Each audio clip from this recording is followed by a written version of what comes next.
How to Draw Cartoons with John-Marc. Hey, it's John-Marc and welcome to my series on teaching you how to draw cartoons and so much more. Today's episode, I have two fun drawings to share with you. The first one is going to be a little cartoon fish swimming by the coral reef, but he's mad. And the second one is going to be a little cartoon cat outside. Both of which I'm going to be using my computer and to make it look like I'm doing traditionally. Now, I have a surprise, a third one. It's going to be on animation. That's right, I'm going to have a little birdie flying. 8 frames of this little birdie flying, and it's a cycle, so it's the same drawings going over and over again. Something new, and I hope you enjoy that one as well. So, if you have your paper and pencil, let's begin today's lesson. All right, so here we go. I'm beginning the lesson of this angry little fish and basic shapes that I'm working on right now. And I have the crosshair to help guide me along with the eyes and the placement of the mouth on there. And feel free to use your style or change the shape and your creativity wherever you're inspired. But if you note, this is actually going on the computer. Once again, another lesson, but doing traditional art is a key thing I always share from time to time. Don't lose track of working on paper and just regular pencil. But you can see I still try to sketch pretty light, and I'm just having some quick strokes that I have laying out the little character. And that's something that you get practice more and more you draw, your sketching will definitely improve. And as you can see here, the little mad eye in here. And then what I'll do with this lesson, I'm going to make it transparent, and then I'm going to clean it up to a little tighter. And that's something like if you had traditional artwork, you'd be doing on a layer, like right here. Watch, here we go. And I'm going to lighten up. There we go. So this is like if you're doing animation, you would have an animation cell underneath there, and you can actually clean it up on there. So this is just like another layer above in my Photoshop I'm using right now. And I'm going to go a little bit slower, and then my brush strokes, or should I say my pencil strokes, are going to be a little firmer. They're not going to be so light, and I'm going to take a little more time and thought process to every one of my strokes, every one of my pencils that I'm dropping down the line. Yeah, take a little bit slower, but this is just a sketch, cleaning up a sketch actually. And here's the other one, the other side. As you can see, this is like a 3/4 view. A tip that I would suggest, if you have like a ball that's kind of smooth, put crosshairs on it like you see here, and put a face and eyes. And so you can rotate that literally in front of you, and you can see how the eyes look from doing from left to right, and even looking up and down. I actually should show a lesson with that, just thinking of that. I think I'm going to take one of the balls. We used to take balloons, believe it or not, just take a little marker on there. That was back in the days with our animation. We had all these different faces on the balloon: happy, sad, angry. It was just being silly that we could really do that in art class. All right, so I'm just thinking some of the flaring of his fin right now. I'm going to change it up a little bit different. And that's the key thing, as you can see here. Even though I had the sketch below first, but I can still tweak it right now. And that's the purpose of just getting your thoughts down. And this one, this little mad dude, I actually had previously colored about a week ago. So I'll show you the color version. He's holding like a little sword. Everything. He's a mad little piranha. He's part of my Friend Fish series. All right, here we go with the other fin all the way around. All right. And getting that done. Yep. So I'm just giving some of those little highlights to indicate where the shadowing might be, or darkness. Like this is a shadow here, but on the fin, those are just a little darker. Give him some freckles. Yeah, on there. A little angry, a little piranha there, and let's clean that up there. That's good. I'm just going to do a little quick sample coral reef as well. I'm thinking in my head right now, this is going to be just live with no thumbnail. So let's see. What are we going to do? All right, I'm going to make a little valley here, hill here. Let's put some rocks here. Sometimes what I like to do, a suggestion in situations even like this, even though I'm doing a video of a live video, not live, but I'm recording it at the same time, which is kind of hard to stop, pause, and draw someplace else. But sometimes what I'll do with my thumbnails, I'll sketch out a whole bunch of different ideas for the scenery, and then I would transform that into the final one. So this is kind of like just going live right now and just being creative at the same time. A little bit more of a challenge, but not to say that you want to run from challenges. Challenges are a good thing. All right, so these are different corals. So what else can I do? I'm working on over here, bigger stone here, and maybe like some type of coral reef around.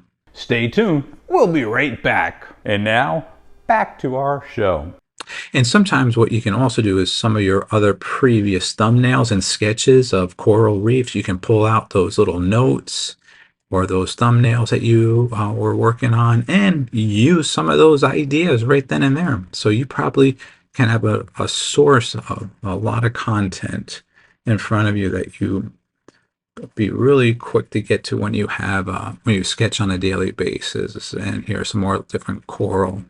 Let's put in another one here. Yeah, you can see how all this is, you can see the lines coming through. If I had to color it in, so the two on the bottom would be more standing out where the other one would be behind there and so forth. But the lines I'm not going to worry about. I'm not going to erase it because this is just a little sketch still.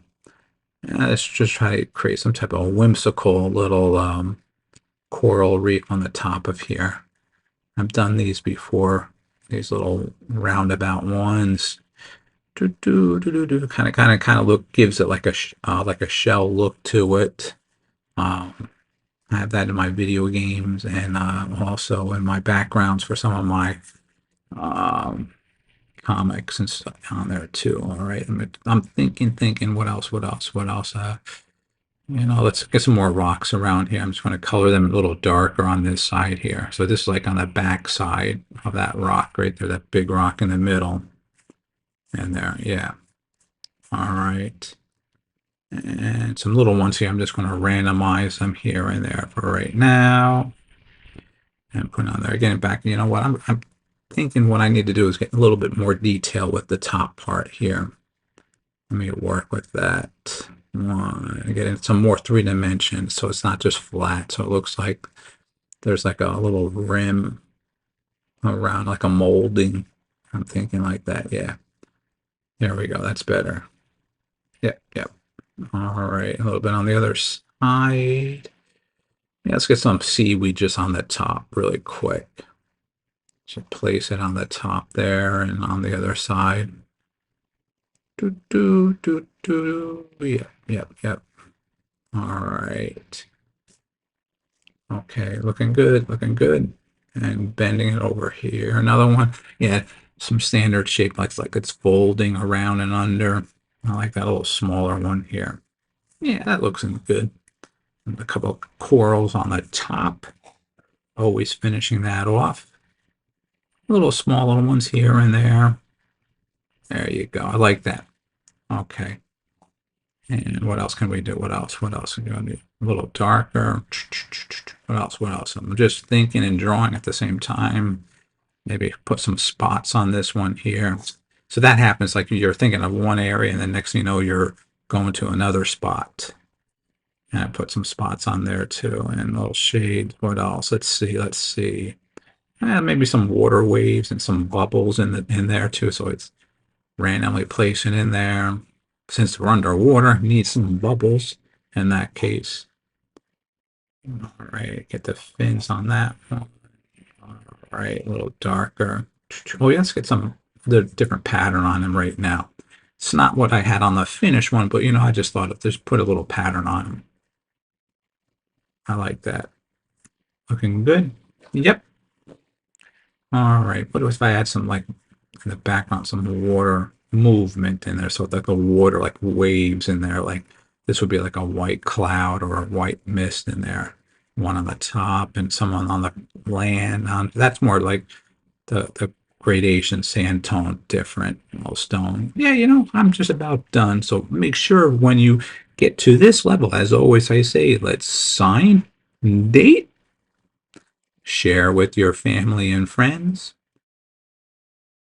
Now that was a fun lesson, and I enjoyed sharing it with you. So if you still have your paper and pencil handy, let's begin the next lesson.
Stay tuned, we'll be right back. And now, back to our show.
Now that was a fun lesson, and I enjoyed sharing it with you. So if you still have your paper and pencil handy, let's begin the next lesson. All right, for this part of the lesson I'm going to share with you is this little cute little cartoon bird flying in the air. And what you're looking at right now are 8 different pictures. Now the ball only had 4 for that simple bounce. You could have more, of course, and this one we're having 8. Now what you can see is that how the wings are flapping up and down. What I'm going to do is I'm going to take the head and overlap it from the next frame, from frame 1 to 2 to 3 and so forth. And so the wing is going to be just moving up and down. The body's not going to be moving. You can have the body, if you want to bounce up, moving up and down a little when it's the wings flapping. In this case, I'm making it just straight across the screen. So if he's flying, he'll be in a nice animation cycle. So I'm going to use all of these 8 drawings, and this is the animation you're going to see right now. All right, so here's the animation. As you can see, these are the 8 drawings combined, and the speed is due to the short amount of frames. More frames would give it a little bit slower. Less frames would speed things up as well. There's many different mechanisms in there, should I say. If I had a lot more frames, I could still slow it up or speed it up too, depending on how far they are. There's a lot more to animation than just simple frames and drawing. There's also understanding that little element I'm not going to share right now, but I just want to give to you the basic fundamentals. So again, these 8 drawings that you see on the screen right now, combine them all together, and you're going to get this animation, right, what you're watching again. See how fast the wings are just moving up and down. If you're looking, you can see the pencil style animation in between. This is like what we call traditional flipping animation pages, when you have it between your fingers and going up and down, up and down. I didn't do that with this. This was all done in Photoshop, and I just overlaid layers. So there was 8 layers, and I just moved the wings up and down, and then when they worked, I cleaned it up. This is a clean up version, I should say. This is not a rough animation. A rough animation might look like my thumbnail sketches, and the same goes for the ball too. So when you're doing animation, it's not going to look perfect in the very beginning. It's going to be really rough because you're trying to get the motion and the actual feel down. And when you got that element and that feel down, then you clean up the animation. That goes to a cleanup artist. That's another conversation about the steps. You have the animator, you have the in-between artist, and you have the cleanup artist and how they work on it. I'm not going to go into that, but just again, I hope you're enjoying this little animation. Once again, let's go back to that still drawing. Here are the 8 little drawings I did. Combine them together, and once again, here's the animation all together. Kind of fun, isn't that? So between the ball, very simple. This bird one's a little bit more complex. The ball is basic 101. I'm going to be showing more animation and stuff like this, like animals walking, people walking cycles, water droplets, waves flowing in and out, flags moving in the air, all these different animations I'm going to be showing more and more now.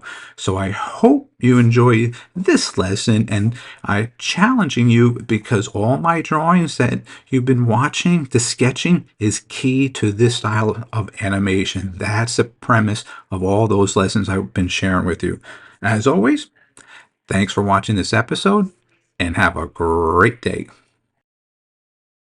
Hey, thanks for joining me today on this lessons on teaching you how to draw cartoons. I hope you enjoy what I had to share with you today. I had a fun time, something close to my heart, and I want to share with all my years of experience and I learned from my masters as an artist.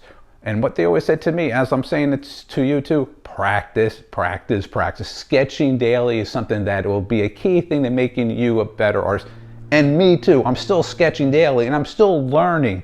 My website is jmg-studio.biz.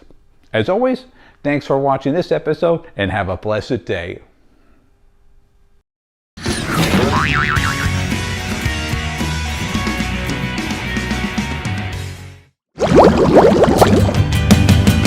Ocean City is the place to be.